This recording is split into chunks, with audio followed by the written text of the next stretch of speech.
Bonjour à tous et bienvenue sur la chaîne Bookscenaria. Donc bonjour à tous et bienvenue dans cette nouvelle vidéo. Donc aujourd'hui on se retrouve pour une vidéo un petit peu de mes tops en manga. Voilà, j'avais envie de vous parler un petit peu de mes chouchous en manga et donc voilà. Je vous ai fait mon top 3 manga et mon top 3 en webtoon. Je peux vous montrer que la moitié en physique parce que l'autre moitié je ne l'ai pas tout simplement. Mais je vous mettrai les images et j'essayerai de vous mettre des planches, des graphiques aussi au fil pour que vous puissiez voir, tout simplement. Donc, je vais commencer par les webtoons, puis après par les mangas. En premier, on a Solo Leveling, voilà, que je pense que vous connaissez tous. Si je ne me trompe pas, l'histoire est finie. En VO, au niveau des scans, c'était fini. En France, on est à 12 tomes actuellement de sortie. Le 13 devrait pas tarder d'arriver entre ce mois-ci et mai, normalement. Au niveau des graphismes, j'essaie de vous montrer des graphismes qui ne soient pas voilà, trop gore. Voilà. J'essaie de vous montrer un petit peu les personnages aussi. Je pense que la vieille statue ne s'intéresse pas trop. Donc voilà, là c'est vraiment le premier tome et c'est vraiment les premières pages, donc il n'y a pas de risque de vous spoiler. Donc voilà, on a aussi des trucs très, enfin des moments très colorés. Voilà. Dans cette série, on va suivre Sung Jin-woo qui est juste qui est juste là, alors, je vais vous montrer à quoi il ressemble au début parce que le début et la suite c'est pas du tout la même chose. Voilà. Donc au début, il est comme ça. Voilà, c'est un tout petit, puis après, bah, il change. Donc on va être sur un univers en fait où il y a des portails qui apparaissent dans la ville. Et dans ces portails, c'est sortes de donjons avec des monstres de différentes classes.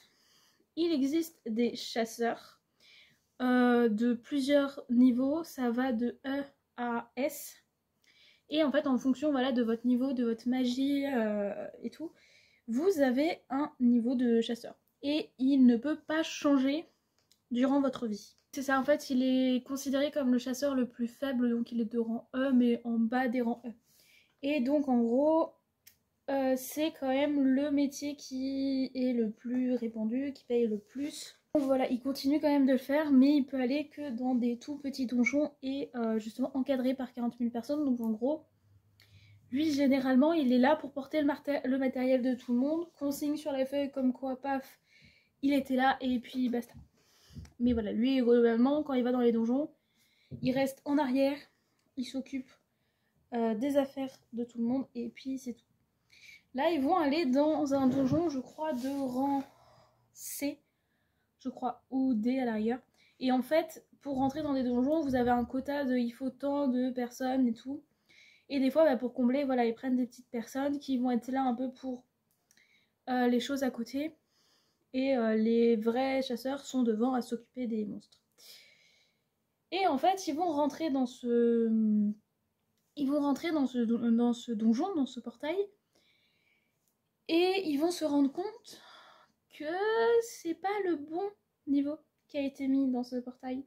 Parce qu'ils vont rencontrer justement une salle avec un boss, avec des monstres, avec le boss que je vous ai montré qui est assez terrifiant. Franchement, il fait un peu peur.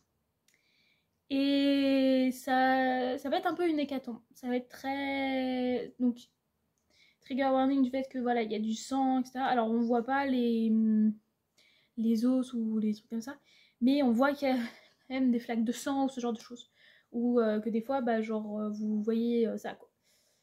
Donc il peut y avoir des trucs comme ça, mais voilà, c'est pas non plus très gore sanglant. Et donc voilà, il va y avoir tout ce côté de combat où bah, ça va être un petit peu cata. Là c'est vraiment le premier tome que je vous résume. Ça va être à peu près ça pour tous. Je vais un peu vous parler de ce qui se passe dans le premier tome et basta. Et en gros, il va un peu mourir en sacrifice et les autres vont se tirer pour sauver leur peau. Et Saint-Gilvo va subir ce qu'on appelle un double éveil. Donc en fait, il va revenir. Et il va avoir un double éveil. Ça arrive très rarement, mais ça arrive. Et généralement, voilà, vous pouvez vous augmenter dans les classes. C'est rare que vous augmentiez de beaucoup de classes.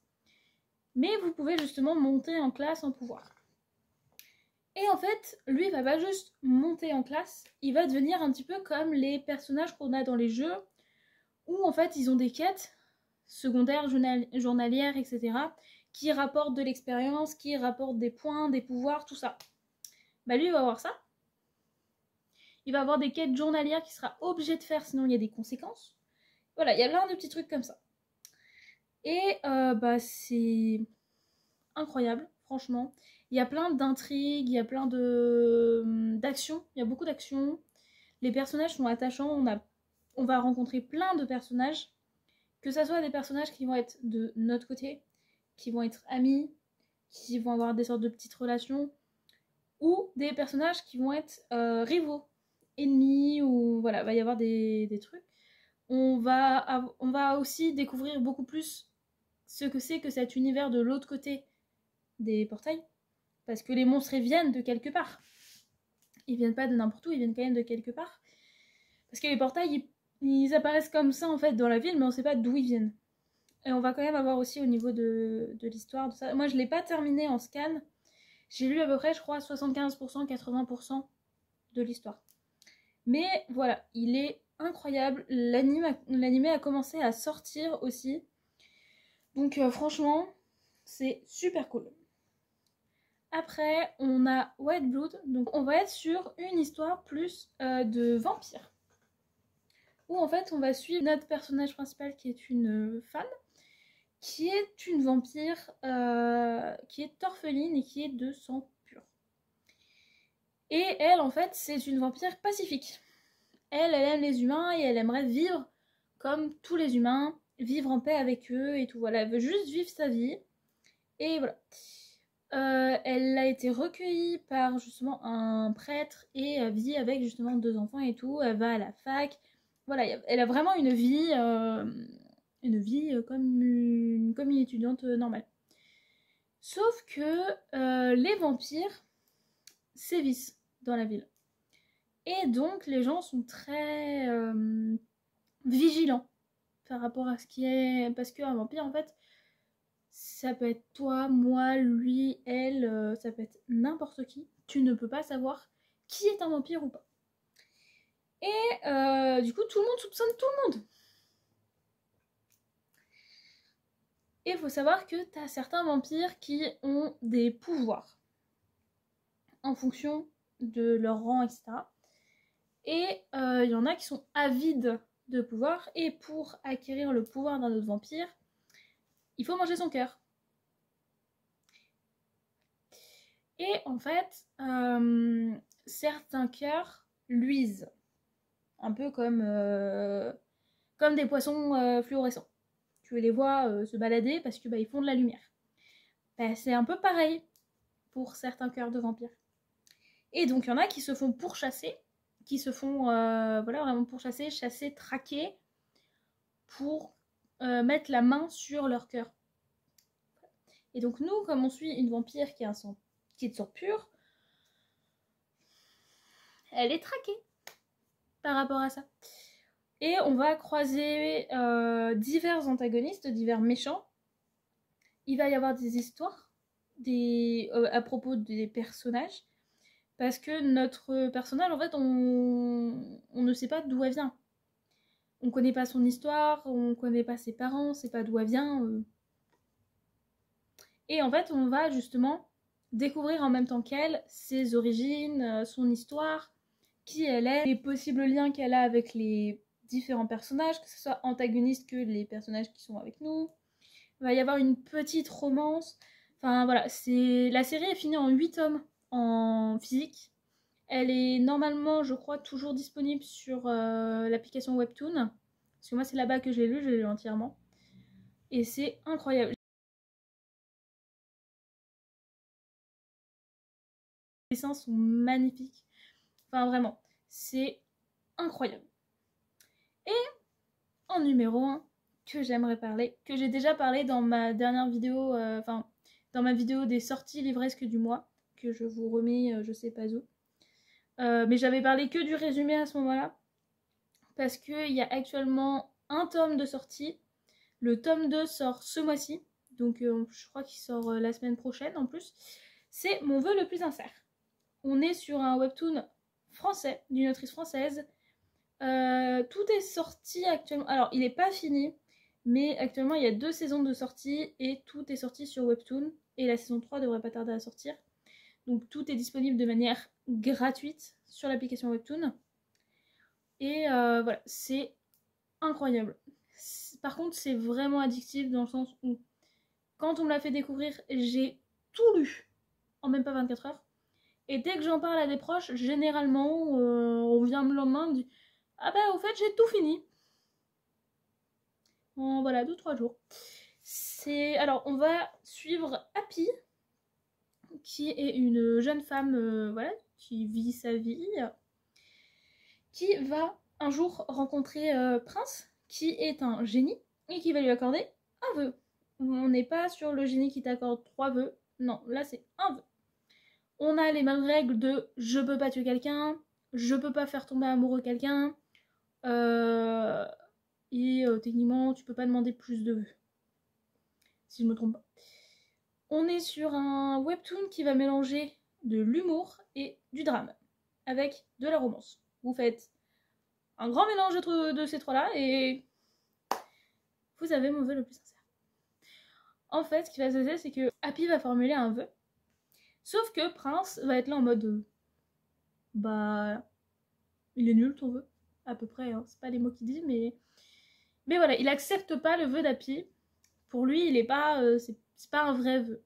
Et il va rester avec elle jusqu'à temps qu'elle trouve son vœu le plus sincère, un vrai vœu. Et du coup, bah, Happy va être à la recherche de ce vœu-là. Et alors, on n'est pas sur une histoire plate où juste on va la voir vivre et attendre son vœu. Il y a de l'action, il y a des rebondissements, il y a des intrigues, il y a du suspense. Happy, en fait, est pas un rayon de soleil qui se balade et qui... Voilà, qui est... Elle a des choses, elle a vécu des choses qui ont toujours des impacts. Donc c'est un personnage très solaire, en général. Franchement, elle est adorable. Elle apporte la joie et tout. Elle est trop choupie. Mais elle a des orages. Il y a des moments où il y a des choses du passé qui viennent, qui l'attrapent et qui lui remettent ça. Et on va suivre ces trucs-là, on va les découvrir avec elle. Prince a aussi des intrigues liées à lui, liées au monde des génies. Parce que vous allez avoir aussi des intrigues liées au monde des génies. Parce qu'on ne va pas suivre qu'un seul génie, on va en voir plusieurs. Et vraiment, voilà, on va avoir ces intrigues-là qui vont se mêler, les intrigues justement. Donc il y a une petite romance qui est très choupie aussi. Et bah voilà, il y a des intrigues. Alors on n'est pas perdu au niveau des intrigues. Parce que généralement, on a une intrigue qui se met en place.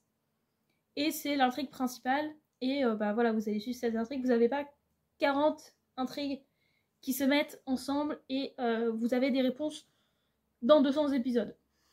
Non. Les intrigues peuvent être longues, c'est normal, mais vous n'êtes pas perdu. Et c'est vraiment incroyable. Alors, sur les premiers tomes, vous n'allez pas être directement dans les grosses intrigues. Vous allez découvrir petit à petit l'univers, les personnages. Mais c'est incroyable. Voilà pour les webtoons. J'en ai pas lu beaucoup de webtoons. J'ai vu qu'il y en avait plusieurs qui allaient sortir en papier que j'ai lu ou que j'ai fini. Donc j'ai trop hâte de les acheter. Il y en a un, je crois, qui sort en avril et un en mai. Je les attends de pied ferme. J'ai tellement hâte. Mais voilà, vous verrez sûrement des nouvelles recommandations. Le temps que j'en lise 40 de plus. Et puis voilà. Pour les mangas, j'ai 2 sur 3 des titres, du coup. Et juste un où, en fait, l'intégrale de la série n'est pas chez moi, elle est chez mon père, à cause du déménagement. Voilà. Mais je vais pouvoir vous en parler quand même. Donc, en 3e place, on retrouve The Promised Neverland, qui est une série terminée en 20 tomes. Vous avez 4 romans qui se lient. Alors, c'est des petits romans, hein. Ils font la taille d'un manga à peu près en fonction du roman. Mais c'est soit vous avez la taille d'un manga voilà, de cette taille-là, soit vous avez par exemple la taille d'un manga des Mémoires de Vanitas, donc qui fait ça. Mais vous vous retrouvez pas avec un roman comme ça. Pas de soucis. Donc il y a 4 romans qui se lisent en... Enfin, qui sont implantés à des moments de l'histoire en fait. The Promised Neverland, si vous ne connaissez pas, nous sommes dans une histoire où on va suivre 3 personnages en particulier. Emma, Norman et Ray. Donc on est sur 3 enfants qui sont des orphelins, qui vivent dans un orphelinat avec d'autres enfants et une maman. Et en fait, ils ont un rythme de vie où ils se lèvent à telle heure, ils font à manger, ils font la vaisselle, ils ont tant de temps libre, tant de temps à travailler, ils ont des examens tous les temps de temps, avec des gros examens, hein, c'est pas on colorie dans un truc pour voir si on y arrive, c'est vraiment des gros examens. Et voilà, et en fonction, ils sont gardés plus ou moins longtemps. Quand quelqu'un est adopté, c'est dit en avance. Par exemple, Clara va être adoptée dans une semaine, voilà, il reste une semaine pour lui dire au revoir, et puis elle s'en va. Globalement. Là, par exemple, pour le début, on va avoir Connie, si je ne me trompe pas sur le prénom, qui va être adoptée. Donc elle est toute petite. Je ne sais plus quel âge elle a, je crois qu'elle a entre 6 et 8 ans. Ou elle est peut-être plus jeune, je ne sais plus. Et en fait, elle passe son temps avec un doudou. Elle ne le lâche jamais. Mais vraiment, jamais, jamais, jamais. Vous la voyez tout le temps avec. Le jour où elle va partir avec maman, le doudou va rester dans l'orphelinat. Emma va le voir. Emma, en fait, est la grande sœur un peu de tout le monde, comme Norman et Ray, qui sont les grands frères de tout le monde. Et Emma, en fait, elle voit tout. Et comme elle est très très proche de tous ses frères et sœurs, quand elle voit que Connie a oublié son doudou, ce qui n'est pas possible, elle se dit, bon, elle vient de partir, si je cours, je vais pouvoir la rattraper, elle pourra partir avec son doudou dans sa nouvelle famille. Sinon, c'est pas possible qu'elle parte sans. Donc, avec Norman et Ray, elle va aller essayer de récupérer, de retrouver Connie. Donc en fait, ils habitent dans un orphelinat où vous avez tout un jardin, une forêt. Et en fait, tout autour, c'est des gros murs bien hauts que galère pour escalader. Hein. Donc voilà, et en fait, il y a une sorte de grande porte, justement, au niveau des murs. Et donc, voilà, elle va y aller. En fait, elle va découvrir que Connie n'est pas partie dans une famille, mais qu'elle a été donnée à des démons. C'est vraiment le premier tome. Je sais pas si vous connaissez tous ou pas la fleur qui est souvent utilisée pour représenter la mort au niveau de tout ce qui est manga animé. Une fleur blanche avec plein de fleurs, enfin plein de pétales, qui se transforme au contact du sang en rouge. On la voit notamment dans TPN, dans Tokyo Ghoul si je ne me trompe pas, dans Demon Slayer, on la voit aussi dans les génériques de fin. Je crois qu'elle apparaît dans Attack des Titans, mais je ne suis pas sûre. Et en fait, elle va retrouver Connie avec une fleur comme ça plantée dans le torse. Donc la fleur est devenue rouge. Bon, avec le manga, vous ne le savez pas, il y a un animé qui est sorti dessus. Et du coup, alors, trigger warning pour l'animé. La saison 1 est excellente. Elle reprend les 4 premiers tomes. Elle est géniale. La saison 2, elle est à jeter. C'est un rush monumental de la saga. Ils ont enlevé plein d'arcs, plein de moments super importants, d'intrigues. La fin, c'est un diaporama. Enfin, vraiment, voilà. La saison 2, non. Si vous voulez voir la suite, lisez les mangas. Vraiment. Mais par exemple, voilà, dans la saison 1, on voit que la fleur est rouge. Donc c'est pour ça que... voilà. Et donc elle retrouve Connie avec la fleur, comme ça. Et donc Connie, qu'on voit qu'elle est bien morte. Il n'y a pas de doute possible. Emma a envie de crier, mais ne peut pas. C'est une scène qui brise le cœur dans l'anime parce qu'on va l'entendre crier. Je peux vous dire que vous vous en rappelez longtemps de son cri. Vraiment longtemps. Parce qu'elle a crié plus tard. quand elle est ressortie, qu'elle a l'espace et le droit de faire du bruit. Mais là, elle va découvrir Connie comme ça. Et Norman et Ray aussi. Ils vont voir les démons, bien sûr, avec maman qui parle avec eux. Et bah, ils vont se barrer pour rentrer. Et ils vont être en mode, bah, faut qu'on parte. Faut qu'on quitte l'orphelinat. Donc, faut savoir que toute la saga, c'est pas 3 enfants qui essayent de quitter un orphelinat et voilà. Non, l'orphelinat, c'est le premier arc de la saga. Je ne sais plus combien il y a d'arcs en tout. Je dirais qu'il y en a environ... Je dirais qu'il y a environ 4 à 5 arcs en tout. Parce que le premier arc qui dure 4 tomes. Je me rappelle de l'arc de Goldie Pound qui fait environ 4 tomes aussi. Donc si je pars de cette échelle-là, sachant qu'il y a 20 tomes, techniquement, voilà, il y a 4 ou 5 arcs en tout. Mais ça, c'est le premier arc, en fait, que vous allez avoir sur 4 tomes pour l'orphelinat. Sauf que, comme je vous ai dit, ils vivent dans un endroit qui est fermé par des murs très hauts. Personne ne sait ce qu'il y a derrière les murs. Donc là, vous avez vraiment toute l'intrigue. Bah là, on veut sortir de l'orphelinat. Qu'est-ce qui va se passer derrière? Et puis, il y a même plein de trucs qui vont se passer dans l'orphelinat aussi, encore derrière. Mais voilà, globalement. Donc, on va suivre ce petit trio dans leur histoire. Les personnages sont très attachants. Les intrigues nous tiennent en haleine. Enfin, franchement, voilà. Puis en plus, c'est une saga terminée. Donc, ça veut dire que vraiment, il n'y a pas ce côté où bah, faut attendre 300 ans pour la suite. Non. Là, vraiment, vous avez tous les tomes. Donc, vous pouvez tous vous les lire tranquille à la suite. Mais vraiment, c'est une saga que je n'arrête pas de conseiller et que je pense que je n'arrêterai jamais. Mais que je pense que je n'arrêterai jamais de conseiller. Okay, voilà. En deuxième, les carnets de l'apothicaire. Donc, qui, en fait, les deux sagas là que je vais vous parler pour le top 2 et le top 1, ce sont deux sagas qui se bataillent à chaque nouveau tome, la place numéro 1 en fait. Parce que ça n'arrête pas de s'échanger entre les deux. Alors voilà, au niveau un peu des graphismes, il a de très très beaux graphismes, franchement. Par exemple, voilà, en termes de graphisme, il y a 12 tomes actuellement de sortie.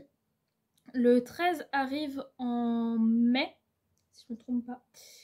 L'anime a commencé à sortir, la première saison a commencé à sortir. Je crois qu'elle n'a pas fini de sortir encore.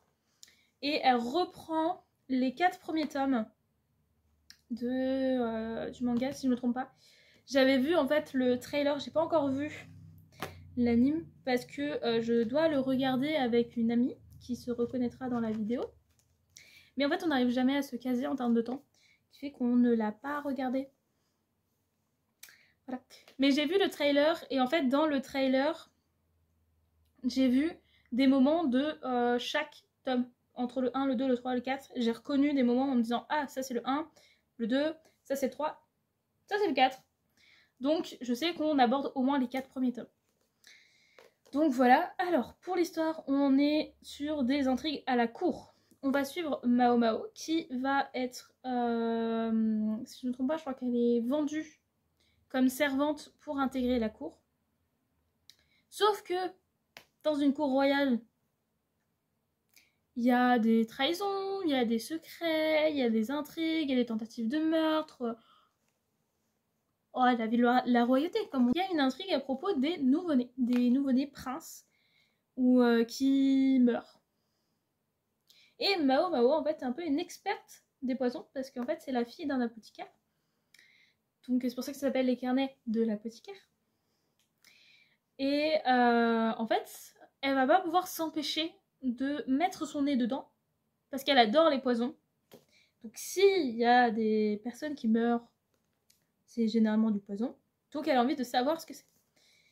Et en fait, elle va se révéler très utile et très intéressante vis-à-vis des poisons et va se faire muter en tant que goûteuse personnelle d'une des concubines du prince et va être en fait sous la responsabilité de Jinchi qui est juste ici, que je vous avais montré sur une des planches. Attendez. Voilà, notre Jinchi. Qui est un personnage que j'aime beaucoup. Voilà. Et donc en fait, elle va être un peu sous sa responsabilité. Et du coup, elle va devenir goûteuse et faire ses petits trucs d'apothicaire un petit peu dans les coins. C'est génial. Si vous n'avez pas déjà lu, foncez. Ou testez l'animé si ça vous plaît. Partez sur les mangas. Hein. Mais c'est incroyable. Vraiment. Les intrigues de cours et tout. Enfin, c'est trop bien. Et en dernier, je vais vous parler de Toilet Boon Tanako-kun. Que je vous ai parlé justement dans l'update de janvier, si je ne me trompe pas. Où je vous avais fait un retour sur les derniers tomes que j'avais lus. Qui justement est passé premier avec ces derniers tomes-là. Donc peut-être que j'ai prévu de me faire une relecture de tous les carnets de l'apothicaire, de tous les tomes. Mais il m'en manque certains. Donc en fait il me manque 2-3 tomes vers la fin. Mais c'est parce que c'est moi qui les ai pas achetés. Il m'en manque un. En plein début, je crois qu'il me manque le tome 3. Et ça, par contre, il est chez une amie. Donc je peux pas du tout relire tant que j'ai pas récupéré ce tome-là. Parce que je vais pas le racheter en double. Donc voilà. Mais peut-être que quand je ferai une relecture complète de la saga, peut-être qu'il repassera premier, je ne sais pas. Toilet Boon Tanako-kun, on va suivre Nene Yashiro, qui est une petite lycéenne, voilà, c'est juste elle, qui est une petite lycéenne en seconde, qui va entendre la rumeur que si tu tapes 3 fois à la porte des toilettes des filles, le fantôme d'Anako apparaîtra et exaucera un de tes souhaits. Je vous présente Anako, qui est censé être un esprit féminin, mais qui est un esprit masculin. Et en fait, Néné va découvrir qu'il y a un prix à payer pour réaliser son souhait. Et va y avoir une sorte de contrat avec Anako, qui est en fait un des 7 mystères de l'école, et qui est entre autres le mystère en chef des autres. Et dans cette école, il y a des choses un peu bizarres qui se passent des fois. Par exemple, un arbre dans la cour où si vous emmenez n'importe qui en dessous et que vous vous déclarez sous cet arbre, et ben vous sortez avec la personne. Et la personne vous aime d'un amour inconditionnel. Alors que par exemple, la personne peut vous détester depuis 500 ans. Hein. Des petites choses bizarres comme ça. Vous avez des esprits un peu majeurs et des esprits mineurs. Donc il y a les 7 mystères qui sont des esprits majeurs. Et donc, par exemple, cet arbre en question qui est plus un esprit mineur. Et vous allez donc suivre Néné et Anako découvrir un petit peu ce qui se passe. Parce que la meilleure amie de Néné, qui est Aoi, c'est elle qui va lui raconter en fait les rumeurs qui tournent dans l'école. Et en fait, qui sont des rumeurs un peu transformées des esprits. Et qui changent les esprits. Et donc, à chaque fois, Néné va retourner voir Anako et ils vont se charger un petit peu de rétablir la vérité. Au niveau des graphismes, voilà, par exemple. Voilà, on a des graphismes qui sont juste magnifiques. Franchement. Voilà. Les personnages sont super attachants. Et en plus, plus on avance, plus on découvre des personnages. Il y a des personnages que tu croises au début, où t'es en mode ouais, ok. Et en fait, ils sont développés plus tard. Genre, par exemple, 10 tomes plus tard. Genre, j'ai un personnage en tête auquel je pense actuellement, que je ne vous dirai pas le personnage en question. Mais généralement, tout le long du livre, enfin, tout le long de la saga, j'étais en mode ouais, ok. On est arrivé à un moment de la saga, j'étais en mode ah ouais. C'est plutôt intéressant au final comme personnage. Là, actuellement, si je me trompe pas, il y a 17 tomes de sortie. Oui, ça fait un petit paquet pour le moment. Le tome 18 arrive en avril. Mais ça se rattrape assez vite, ils sont assez petits. Il y a un anime aussi, pareil, qui est sorti depuis très très longtemps. Ça fait quelques années maintenant qu'il est sorti. Je crois qu'il est fidèle au manga, mais qu'il ne suit pas l'ordre des mangas. Seule différence. Moi je l'ai vu, j'avais adoré, puis bah, j'ai commencé le manga un peu plus tard. Parce qu'on m'avait dit, comme généralement dans toutes les sagas de manga ou autres, tu verras, bah, le manga t'apprend beaucoup plus de choses que ce que t'as dans l'anime, etc. Comme dans toutes les sagas. Et comme là, c'est dans l'ordre dans les mangas comparé à justement dans l'anime, bah c'est encore mieux. Du coup, vraiment, c'est super cool. L'anime est très cool. Je crois qu'il y aura une suite. Je sais plus si elle est officielle ou pas. Mais franchement, si vous aimez bien tout ce qui est un peu lié aux esprits, un peu des enquêtes, des intrigues aussi, parce qu'il y a des intrigues avec les personnages, franchement, foncez, c'est génial. En tout cas, voilà pour cette petite vidéo, sachant qu'aujourd'hui, on fête les 1 mois de la chaîne. Voilà, donc je vais faire une petite vidéo un peu, voilà, un peu plus tranquille, un peu plus... où on discute d'un truc qu'on aime. Parce que là, ça fait 1 mois du coup que je suis sur la chaîne. Donc, voilà. N'hésitez pas à me dire en commentaire si, justement, il y a des sagas que je vous ai présentées, que vous connaissez, que vous avez lues, si vous les avez aimées ou pas. Si, au contraire, ça vous a donné envie de les découvrir. Et n'hésitez pas à me partager, vous, les vôtres. Vos sagas à vous, qui sont vos coups de cœur, vos chéris, tout ça. Et puis, je vous souhaite une bonne semaine. Et je vous dis à bientôt pour une autre vidéo. Salut!